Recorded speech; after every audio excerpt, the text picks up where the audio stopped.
नमस्कार. श्री ब्रह्मचैतन्य महाराज गोंदवलेकर प्रवचन. आज 8 जानेवारी. नामाचे प्रेम नामाच्या सहवासाने येईल. नामाचे प्रेम येण्यासाठी आपल्याला प्रेमळ आईकडेच बघा. मुलाला जरा ताप आला तरी आईच्या पोटात धस्स होते. अन्न गोड लागत नाही, झोप लागत नाही, अशा अनेक गोष्टी होतात. थोडक्यात म्हणजे तिला सर्व बाजूंनी अस्वस्थता उत्पन्न होते.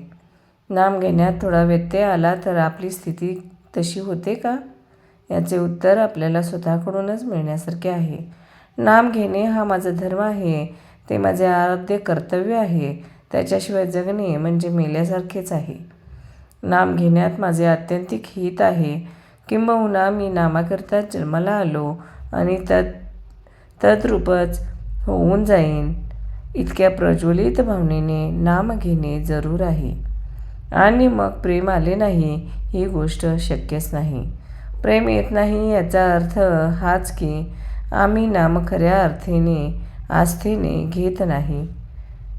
ह्या सर्वावर उपाय म्हणजे नाम घेण्याच्या निश्चयाने ते जसे येईल तसे घेत राहणे. तेच नाम आपल्याला एक एक पाऊल पुढे नेऊन ध्येय गाठवून देईल.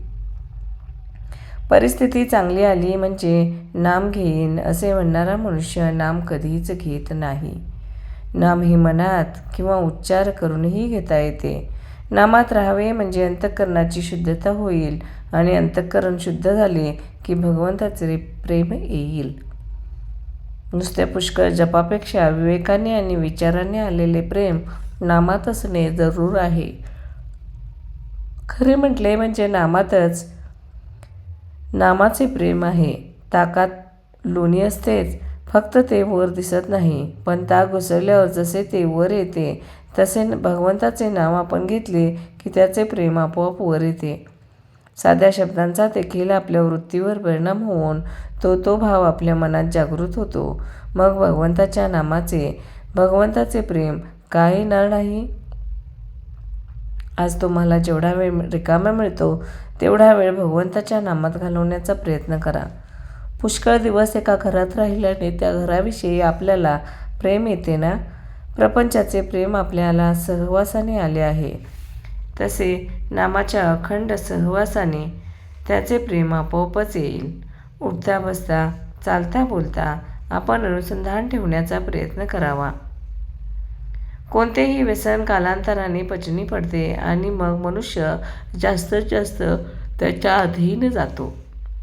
अफूचे पहा, दिवसेंदिवस त्या माणसाला जास्त अफू लागते. त्याप्रमाणे भगवंताच्या चिंतनाचे आपल्याला व्यसन लागले पाहिजे. कोणतीही चांगली गोष्ट साधायला कठीण असणारच, पण अगदी थोड्या श्रमात पुष्कळ साधून देणारे नामासारखे दुसरे साधन नाही. म्हणून नेहमी मनाने नाम घेत असावे. नामाचे प्रेम यायला एक गुरूंना ते आवडते म्हणून घ्यावे किंवा दुसरे नामातच माझे कल्याण आहे या भावनेने घ्यावे.